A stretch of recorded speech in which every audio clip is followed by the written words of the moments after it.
Hello all and welcome back. I hope everyone is doing really well. Of course, this is going to be a crypto/HBAR update. There's been a lot of stuff that's been happening since I last put out a video. We'll be touching on as well majority of the sort of competitive advantages of HEDERA in relation to a lot of other layer 1/layer 0 solutions, and why potentially next year, anticipating of course the halving to take place in somewhat 120, 130 days, so April, May potentially of next year, 2024, we could be seeing the next bull run begin to start to take shape. Part of that, we could be seeing HBAR hit all new all-time highs, potentially north of $1. Jumping into some tweets then from SourceSwap, as they've been covering a lot of market activity recently from across the HEDERA Hashgraph ecosystem. Market activity has been increasing across the cryptocurrency space, of course, in the last video, and I'm sure a lot of you have been seeing it in your portfolios. We've been seeing a lot of equity flow back into the cryptocurrency markets, and that is being reflected by the recent price action of the majority of coins and tokens. Part of that, though, is that it's evident that gas fees, of course, linked to network usage, can turn users away. There's been a lot of stuff recently on social media of those talking about how we've been seeing a return, a resurgence to the retail spaces on a lot of these chains, such as Ethereum and Avalanche or AVAX. Many users are complaining about the incredibly high fees as those networks begin to get congested. And of course, they are using gas fees linked to the token prices that are native to those chains. With network fixed fees, though, in US dollars, and therefore it being unaffected by usage levels, HEDERA, of course, stands apart, something we've spoken about many times on the channel, and I'm sure you guys are fully aware of this. People are frustrated with Ethereum and AVAX at the moment. Of course, you've got great alternatives on the HEDERA ecosystem in terms of decentralized exchanges as well as dApps, such as SourceSwap. And of course, you've got others like Centex for NFT markets, etc. Harnessing the power of the HEDERA network, SourceSwap and the like other dApps built on top of HEDERA inherit unparalleled accessibility with consistently low gas fees, regardless of network traffic. And of course, this was actually in response to this particular tweet here saying, I thought Avalanche had low gas fees. I'm dead. Now, what they're talking about here, of course, is when the networks aren't particularly congested, networks like Avalanche and even sometimes Ethereum, for example, do have very low gas fees. And the same could be said for the likes of Solana as well, which of course they are mentioning here about them being the superior chain. And of course, we've seen a lot of people come to tweets like this. There's many tweets recently talking about gas fees on these particular chains, people singing the praises of HEDERA. Mance summed this up incredibly well for the HBAR ecosystem, though, seeing complaints about skyrocketing gas fees. The cost to use a ledger should be independent or mutually exclusive of the price of the ledger token. So think about that for a second. Of course, the ledger token itself, or the main token for any of these ecosystems, for Ethereum, of course, it's ETH.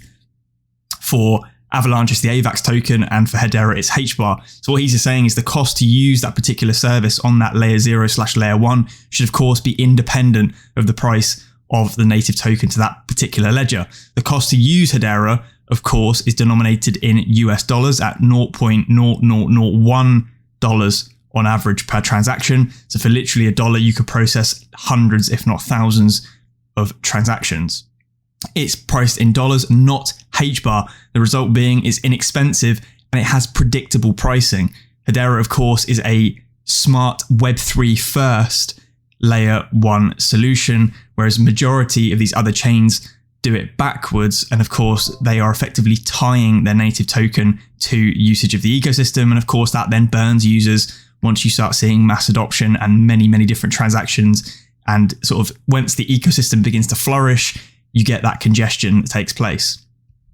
Great summary there from Mance. And hopefully that helps explain to you guys what sets HEDERA apart when it comes to things like retail activity and decentralized Web3 activity on HEDERA, with its low fixed fees in comparison to something like Ethereum and Solana or even AVAX.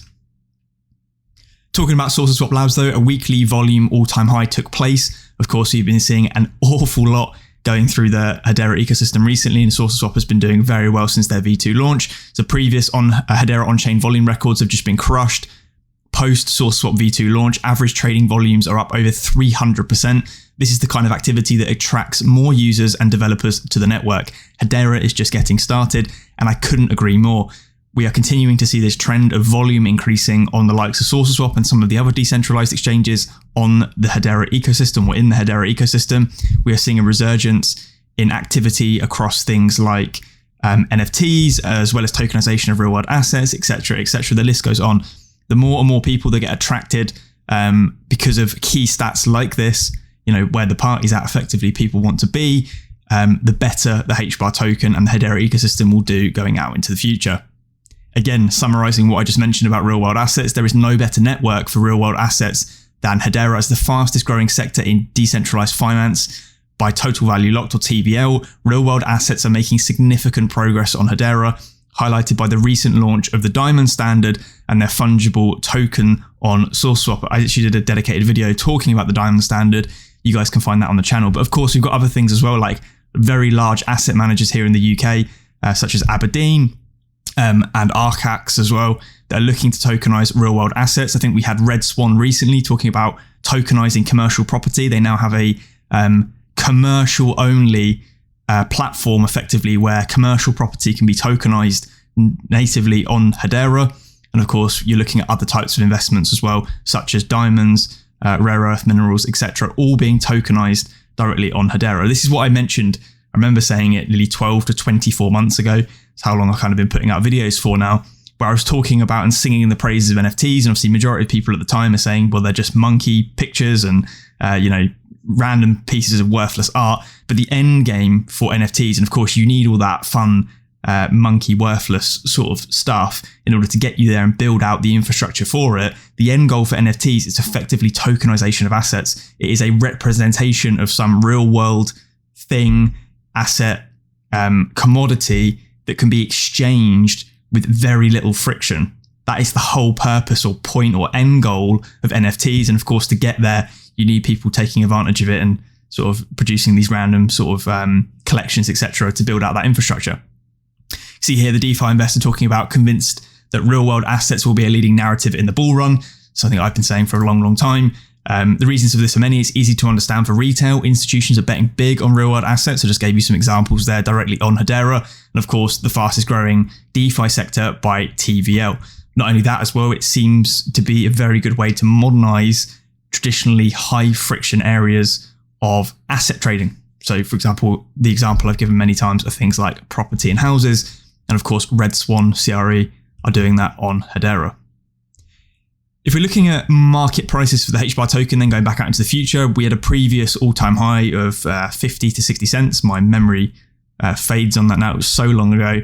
But if we begin to look at market cap based on the circulating supply of Hedera tokens currently, and potentially the nearest competitor that we could see us effectively take market share away from, it'd be something like Solana, which is very similar in terms of the throughput of transactions that are currently being run on the network, the scale, and the rest of it. Of course, Hedera has several different advantages over and above that of the Solana token. But we can see here, just looking at the market cap, if we were to reach, or if Hedera was to reach Solana's market cap of around 33 billion, one HBAR token would be worth around 99 cents, or literally $1 on the nose, which of course is an upside of around 10x from where we currently sit at $0.087 per token.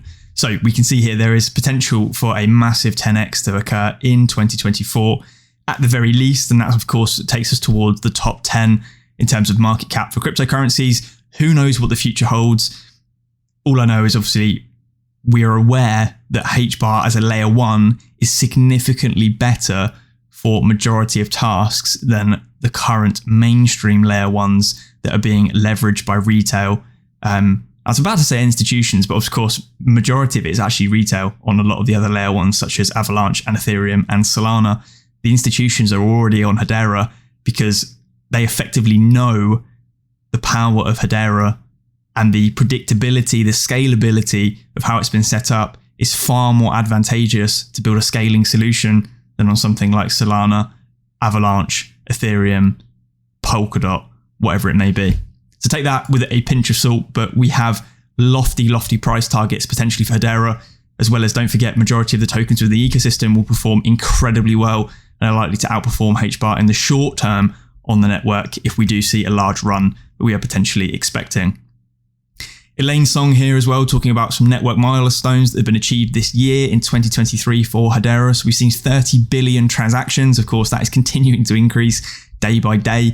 2.7 million accounts have been created on HEDERA HashGraph, and we've seen around $3.5 million of revenue, which will of course continue to increase as the adoption scales out into the future.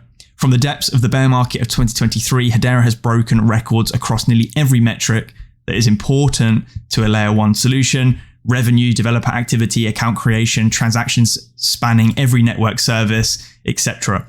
One thing for certain, we're certainly not slowing down in 2024, and of course that is the words of the HBAR Foundation. In fact, if we take a quick look at the particular article they're talking about, they do have some plans effectively outlaid to excel throughout 2024. Focusing internally to excel externally. This is something that I believe I did cover in a video not too long ago, but they're looking at creating, or they have already started creating, because they have a mock-up of something called Project Insight, which is a major step in the Foundation's multi-phase strategy towards comprehensive analytics for HEDERA. The first phase is to make transparent the growth and financial impact of the Foundation's work on HEDERA's ecosystem, as well as the ultimate vision being that the Project Insight will contribute to the ecosystem's data fabric, therefore supporting the entirety of the ecosystem to access, analyze, and act.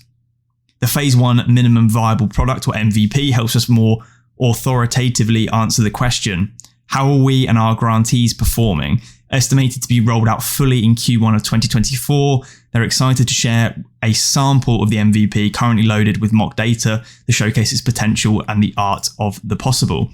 So we see here just basically a ton of different metrics that are all to do with the HBAR Foundation and whether or not their actions are actually being utilized, leveraged, and generating success in the ecosystem. So this is something really important. I've done infographics in the past looking at HEDERA and particularly the HBAR Foundation in terms of its development funds and the amount it effectively kicks back to kickstart or bootstrap development within the HEDERA ecosystem. And it blows absolutely every single layer 1 out of the water by magnitudes of 10, 50, 100 times that of other development funds on other networks, i.e. HEDERA are spending an awful lot of money of from their treasury accounts effectively to bootstrap demand on HEDERA, build use cases, and effectively get that infrastructure up and running to be leveraged going forward. But of course, we need to ensure that money is being well spent and actually used properly in order to drive the network forward. It's no good just dishing out money left, right, and center if it's not actually providing any value back to HEDERA. So something like this Project Insight is, of course, very, very interesting and will be a very good tool to analyze the effectiveness of the decisions of the HBAR Foundation. The HBAR Foundation's 2024 strategy then is focusing on-chain finance, ecosystem as a service, and sustainability in climate markets. So you've got the crypto economy in that first block, enabling the creation and movement of value on-chain. So modernizing economic behavior by bringing existing financial business models and infrastructure on-chain while identifying new opportunities for value creation. So things like real-world asset tokenization we've just spoken about. Fintech and payments as well, improving efficient value exchange through tokenization. And of course, we've got other things as well, such as CBDC, early stage projects, etc., across the Africa regions, as well as APAC as well. Consumer engagement, enabling high quality Web3 experiences for brands and consumers. So enabling a product suite of interoperable dApps that allow brands to acquire, activate, and engage customers in both their digital and physical worlds. So that ecosystem as a service is effectively reducing friction to enter crypto, Web 3.0, and HEDERA all in one breath. Sustainability in climate markets, bringing the balance sheet of the planet to the public ledger, something that's been one of the key drivers for HEDERA since day dot. And of course, that's having a sustainable impact. There's more information in here as well about these particular things. We can see here, though, as I just mentioned, committed $16 million in additional funding across 68 grants, down from 195 grants last year. Deliberate reduction was a byproduct of the maturing strategy and therefore needs to focus on nurturing existing grants. Naturally, the ticket sizes for grants came down as well in line with the market. So they are scaling down the amount of grants that are being handed out effectively across the ecosystem as that development ramps up, literally just reaffirming what I was talking about a few minutes ago. I will leave this link down in the description for you guys to check out because, of course, it is a year in summary of the HEDERA ecosystem.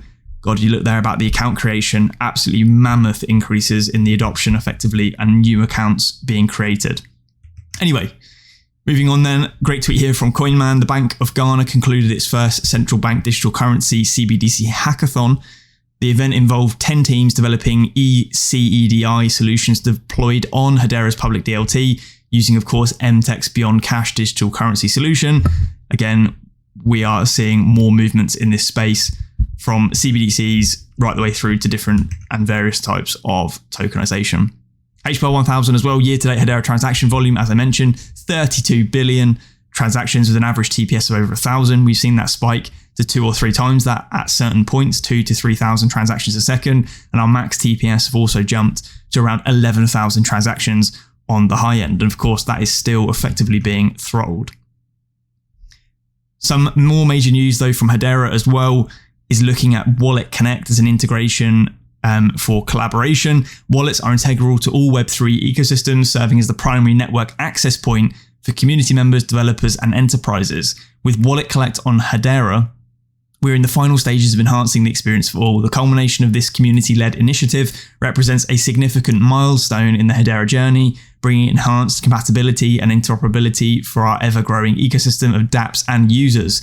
A huge thank you to all the WalletConnect working groups, 𝗥𝗘𝗙𝗘𝗥𝗥𝗔𝗟𝗦, Blade Drop, Walla Wallet, HashGraph.io, Swirlds, and the rest of them, HIP 820 contributors for making that possible. Stay tuned for more details in the coming weeks.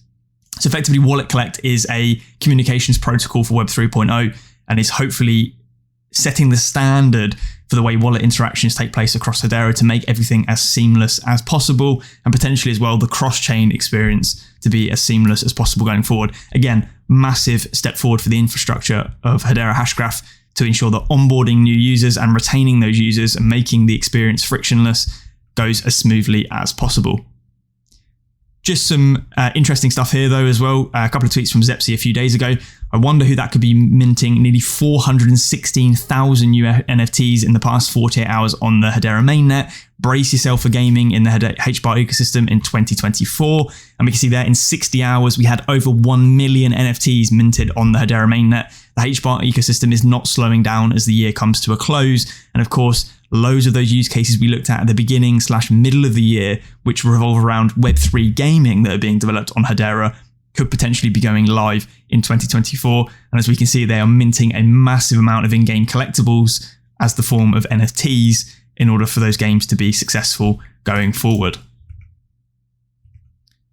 Anyway, hopefully that was good enough for you guys in terms of a roundup over the last couple of weeks of what we've been seeing. Of course, majority or massive potential for the HBAR token going into 2024, as well as majority of the crypto space. Actually, things are looking incredibly bullish for risk on assets. We've got some very good macro related news, of course, happening as well throughout the economies globally at the moment, which of course is driving that risk appetite that we all love in the crypto space. If you guys did enjoy this video though, make sure you leave a like, drop a comment if you've got something to say. I do try and respond to as many of them as I possibly can. And of course, you can always subscribe as well.